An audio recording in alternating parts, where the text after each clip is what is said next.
ask yourself the question, who am I? Does your mind immediately go to all the things that you do? Let's talk about why that might be a problem. Welcome to the Joyfulicity podcast. I'm your host, Laura Wakefield. So this week I made kind of a massive decision in my personal life. I have moved down here recently to Florida and was in the process of getting licensed to sell real estate down here. I've taken all the classes. I was just on the cusp of taking the exam, and I decided that I'm not going to pursue my licensing down here after all. Now, that's a big deal for me because that's what I've done pretty much all of my professional career, and it's kind of what I know how to do best, and it's a profession that I've enjoyed in many ways, but really it's become a huge part of my identity. So to decide not to pursue that licensing down here is a bigger deal than it may sound at first glance. And I decided it for many reasons. The tipping point for me came with some different lawsuits that are pending in the courts right now that look to possibly change the structure of the way that we do real estate in the next years coming up. Not necessarily so much that that's going to be a horrible thing for the industry. I just think there's going to be a lot of turmoil and a lot of change in the industry coming up. So if I was still in Tennessee, where I've held my license for the last 11 or 12 years, I probably wouldn't be making no changes. But when I'm sitting on the cusp of starting over in a new market and all of the new expenses and the time and effort and energy that will require, I really had planned to be retired from this business within the next 3 to 5 years anyway. So I just made the decision that this isn't a good time for me on a personal level to do that in a brand new area. I'm not making any commentary about, the industry in general. Just for me as a person, I made the decision that wasn't probably the best idea for me. It's been something that's been pending for a while in the back of my mind. I actually almost retired from the industry a few years back and then jumped back in. And there's a myriad of reasons for that. I love my clients. I love the business itself. I've acquired an immense amount of knowledge over the years in it, and it's a bit of an addictive thing, actually, once you get into it, because it's an exciting business where no 2 days are the same, and there's a lot to be said for the business. But for me as a single mom, it's actually been very difficult as well.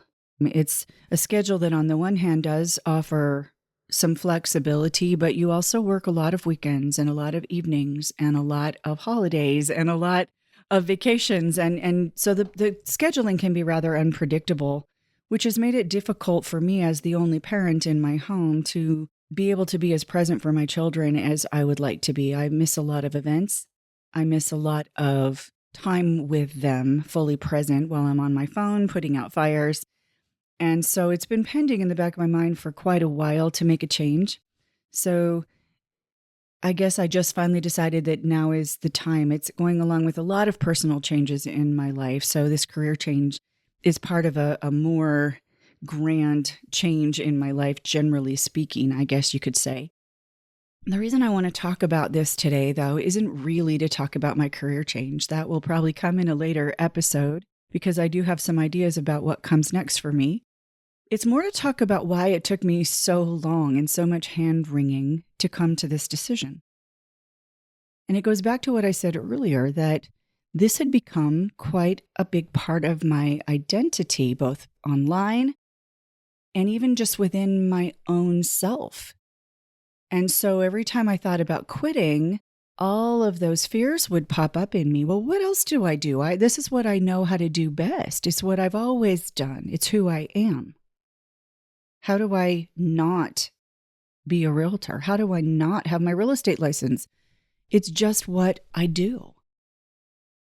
And so every time I would begin to step forward toward the things that my heart was calling me toward, I would sort of run back to the safety of familiarity in that, because the question was always in my mind, well, what do I say now if somebody asks me, what do you do? In casual conversation, on dating apps, everywhere this question comes up all the time in society, what do you do? And we have a knee-jerk reaction to that. Well, I'm a realtor, or I'm a banker, or I'm this or that, or whatever it is that we do, or I'm a stay-at-home mom, or whatever labels that we have easily at hand in our mind is what we spit out when someone asks that question. And what do you do when the answer to that becomes not quite so simple? or perhaps not quite so societally acceptable, or not as clearly defined, it can throw us into a bit of an identity crisis. First of all, in terms of what we think other people are going to think, but also just in terms of our own heart and soul. Who am I without that identity marker? And we do this on a lot of things. Our careers are one of the more notable places that we attach these markers or these labels or these symbols to ourselves. But we do it in a lot of things. Who are you? If someone asks you that question, or you ask yourself, who am I? What comes up immediately for you? It's probably a lot of labels. Well, I'm a wife, or I'm a girlfriend, or I'm a parent, or I'm a realtor, or I'm a Republican or Democrat, or I'm a Christian or a Muslim, or I'm whatever other things. It can be about our belief systems. It can be about our careers. It can be about our relationship status. But the important thing that I want to get at is that we have these labels. And the labels almost always are attached to the things that we do, not to the things that we are. And that's a very important distinction to begin to make, and a very important understanding to come to, that I'm just now beginning to fully integrate into my heart, that the things that we do are not who we are. I'm going to say that again. What we do is not who we are. Now, it can be an important reflection of who we are, and it can be things that we choose to do because of who we are. But the things themselves are not who we are. And why is that an important thing to understand? Because all throughout our lives, we're going to be faced with these moments of identity crisis. For instance, here's a good example from my life as my children are beginning to grow up and move away. Part of my identity has always been I'm a mother. I have 9 children, so that's obviously been a massive part of my identity. But it's very easy to attach the doings of motherhood to that. So, for instance, when somebody becomes an empty nester at the end of that, that can throw them into often a huge identity crisis. Well, what do I do now that my kids are grown up? Who am I now? Because all of my life, when I thought of being a mother, it was all wrapped around perhaps the things that I did. Well, I was a den mother, and I was a room mother, and I worked in their schools. And these are the things that I did as a mother. As they get older, they don't need me to do those things anymore. But I'm still a mother. And coming to the understanding that I am a mother who loves her children. That is the core of that particular portion of my identity. So when you come to that understanding, it's not about what I'm doing as a young mother. I also ran into a bit of an identity crisis when I suddenly was divorced and needed to become a working mother when I had been an at-home mother for 20 years. The ways that I did parenting had to change. I wasn't able to be in the classroom all the time.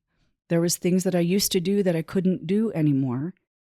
And so I constantly felt like I was failing as a mother because I wasn't doing it the way that I used to be able to do it. And it's important to always understand I'm still a mother who loves her children. It just looks a little bit different at different times and places along that journey. But the core of that remains the same. Whether your children are at home, whether you work, whether you're a stay-at-home parent, whether you've got little children or adult children moving into grandparenthood, you're still a mother who loves her children. Just the outward appearance of what that looks like day to day will change, but your basic identity does not. So when we stop wrapping our views of identity around those doings, we'll far less often get caught up in that sense of failing and be able to pivot and swerve into new activities that still match the basic value system and the basic core of who we are. And the more we understand this, I think the faster that pivot can happen with far less angst. We may miss those days when they were little finger painting, but our personal value and worth won't be at stake inside of our own minds. And we need to stop judging other people based on these things too, based on the way that we choose to do different activities, to judge how somebody else feels or who somebody else is because perhaps it looks different for them. The core of it is what matters most, and that can be sometimes very hard to integrate. It can be very difficult. For most of my adult life, I was very active in a church, and there was a lot of activities in this particular church, and we had responsibilities that we called callings, and that became a big part of your identity. Well, what's your calling right now? What do you do right now? And people would get very angsty about whether or not they had one that was a good calling or bad calling or all of these different things. And there was activities we were supposed to be at and meetings we were meant to attend. And much of our life was dictated by the doings of the church. And I'm not even commenting on whether or not that is good or bad. That's a personal choice for people, whether or not they choose to be affiliated with a church or a group of any kind and to abide by the activity structure of that organization. That was not the problem. The problem was that a lot of my identity became wrapped up around those doings. And so when I began to question the doctrine of that church years later and left the church, I was once again thrown into a massive identity crisis, because who was I without this label? Who was I without being able to say that I am this, I do this? And I floundered for quite a long time, feeling like I no longer had a foundation, before I finally landed and realized that my identity was wrapped up in my personal relationship with God, universe. Most of you that listen to this podcast know that I think it's all the same, whatever name you give it. But that was my identity, was a person that valued spirituality and a closeness to God.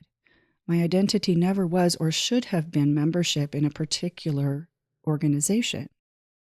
The organization could be a reflection of the things that I believe, and my membership there could demonstrate that. But my true identity comes from that personal connection with Spirit.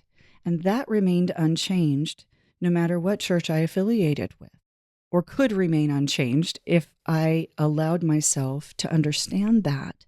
And that's when I finally felt at peace spiritually again, was when I came to that understanding deep within my own soul that my identity had not changed at all. Simply the outward doings of what that looked like had changed.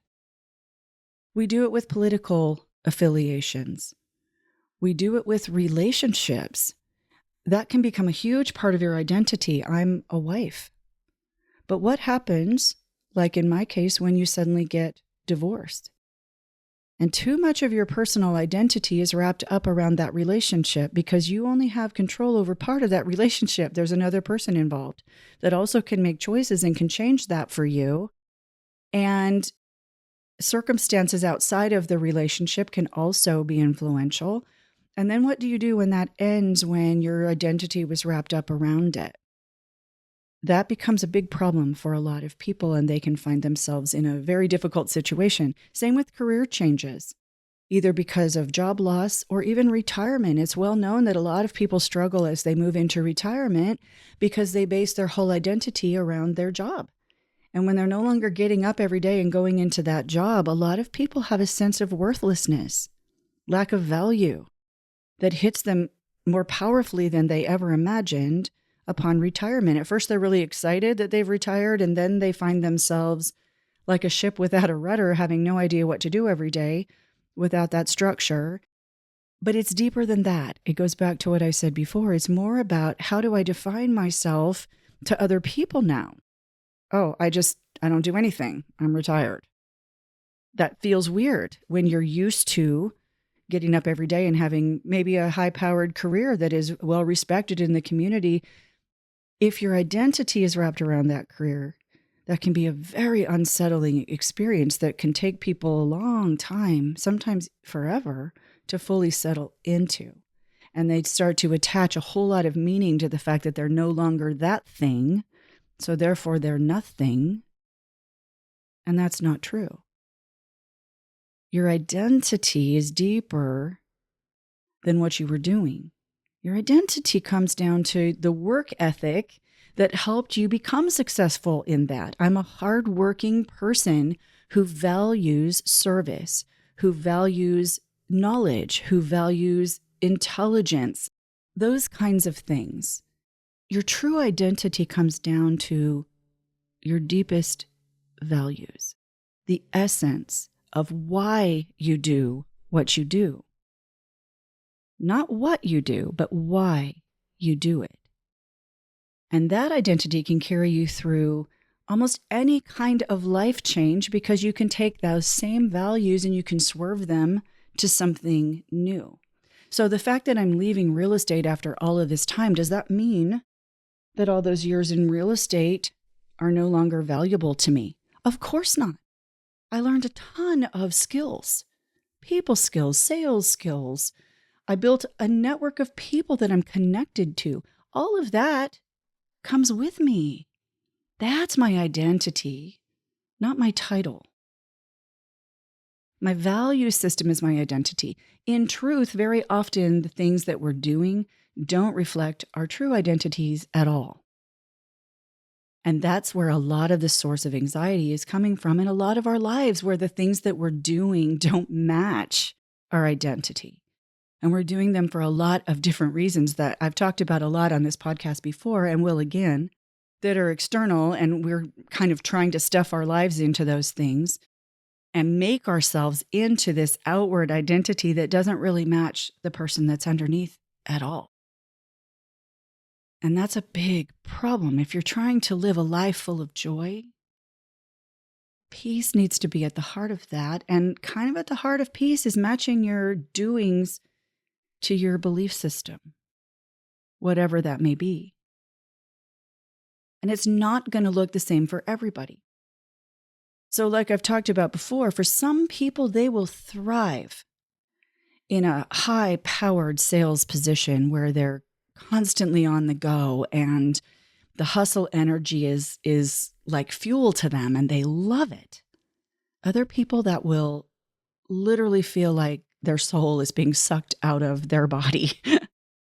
For some people, they enjoy it, but perhaps it's keeping them from other things that are more important to them.